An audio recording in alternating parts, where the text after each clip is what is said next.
So are you looking to buy a home in Kansas City? Maybe you're relocating here from another state and you're wondering how it works in Kansas and Missouri.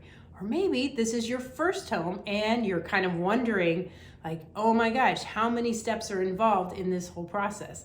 Well, stay tuned because I'm going to walk you through all of the steps. We're going to use a baseball analogy, and I think that'll kind of help break it down for you in the different steps that you need to take all the way through from looking for a home to finally signing that final paperwork.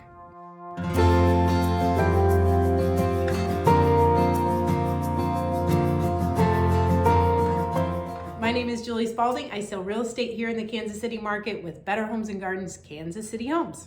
Let's talk about the real estate process and what it takes from beginning when you start looking for a home and the steps to go through to get to that closing where you're signing and signing and signing and signing. Oh yeah, it does take a little while and there's a lot to sign, but that's the fun part and it's all worth it when you get to get those keys and walk into your new home.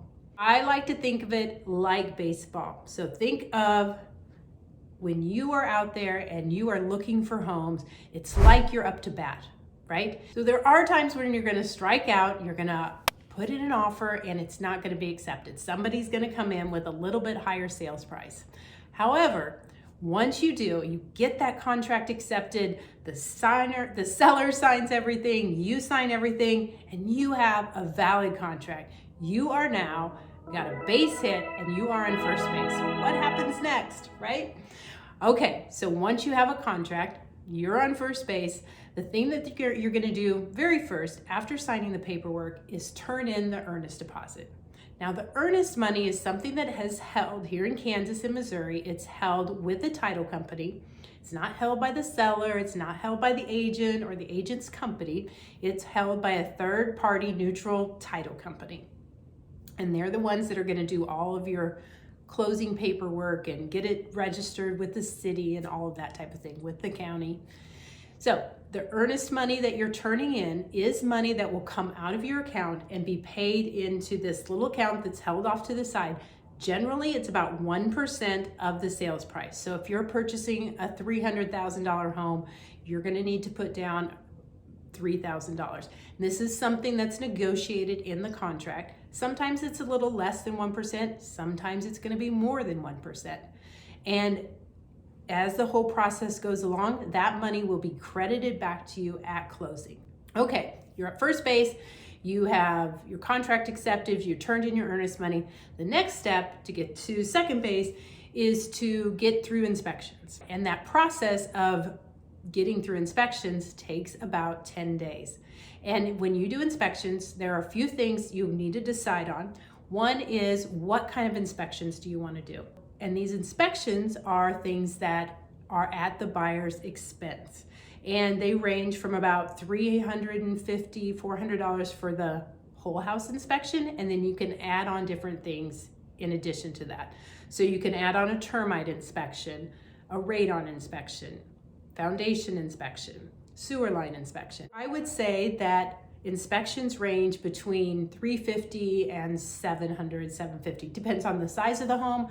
Also depends on what different types of inspections that you want to have done. So at that point, you've done the inspections and you come together with your realtor and decide three different things. There's three steps that you can take after you've done the inspections.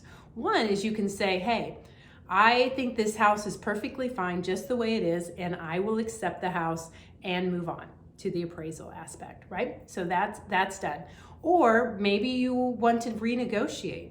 So you work together with your realtor, come up with some negotiating points. There are things that you want to have repaired. You negotiate those things with the seller and come together in an agreement on that. The third thing is that maybe there's just way too many things and you've decided that you don't want the house, right? Like there just maybe are things that came up about the foundation or some other things that maybe the seller didn't even know about. They've filled out a seller's disclosure, but they don't always know about every single thing that's going on, especially if you're doing like a sewer line inspection or a radon inspection. Sellers don't know if those things are at the level that they're supposed to be at. So there's also times where maybe just too many things come up and you decide that you don't want the house. So second base, the inspection period is a very important stage and takes some negotiation between the buyers, the sellers, to come to a conclusion. So once we got all of that ironed out, then you move to appraisals. And the appraisal is very important. A cash buyer can get an appraisal, but most appraisals are done by a bank or a lender. And they want to make sure that if they're giving you a mortgage, they're loaning you 10% of the value of this home. So if you're purchasing a $300,000 home and you're putting down 10%, $30,000, they're financing the rest, right? They're giving you $270,000. They want to make sure that this house is worth $300,000. So just in case something happens and they need to come back to the house, they want to make sure it's worth it.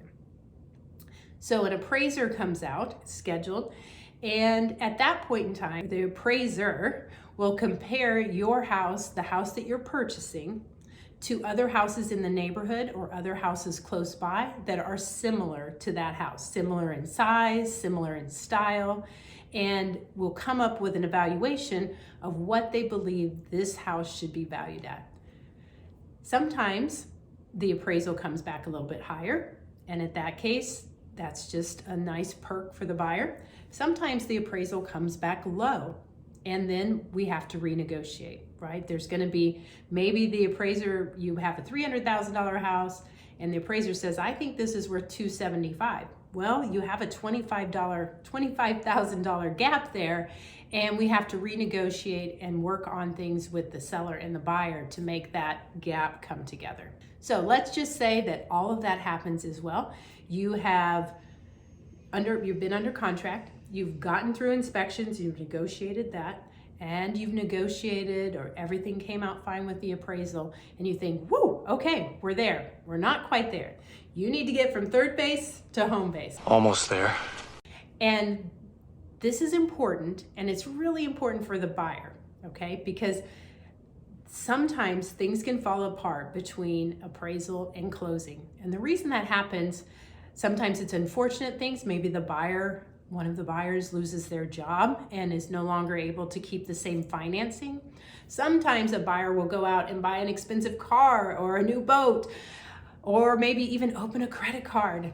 And when that happens, that messes up the debt to income, and the lender has to redo some stuff. And so sometimes a closing is extended for those reasons, or maybe there's some little hiccups that come along in the title work for the seller. But sometimes there's just little things that come up between appraisal and closing. Most of the time that works, but there are times when the whole contract can be extended or even fall apart, unfortunately, from that appraisal to closing. So let's just say that none of that happened, and we get to the closing date, we get to the closing table, they say, and seller signs, buyer signs. In Kansas and Missouri, we don't all sign together. So generally, the seller is gonna sign anywhere from a couple days to a week ahead of time. And then the buyer signs on the actual closing date. And once all the signatures are done and the bank or the lender funds the loan, it's good to go. We'll hand you the keys, you're able to move into your new house, the seller's able to get their proceeds and move on to the next phase of wherever they're going, and everyone is happy, right? Yay! This whole process from getting a contract to getting to the closing table can be 30 days, it could be 45 days, it could be 60 days. If you have a mortgage, about the quickest you can do that is 30 days. If you're paying cash, sometimes that whole process can be done in 2 weeks to 4 weeks, something like that. But it's sometimes the process between looking for a home and getting a contract accepted that can take a little bit longer, just depending on what the market's doing, that type of thing. All right, let me know if you have any questions. I know that was a lot of information. And remember, you deserve to love where you live.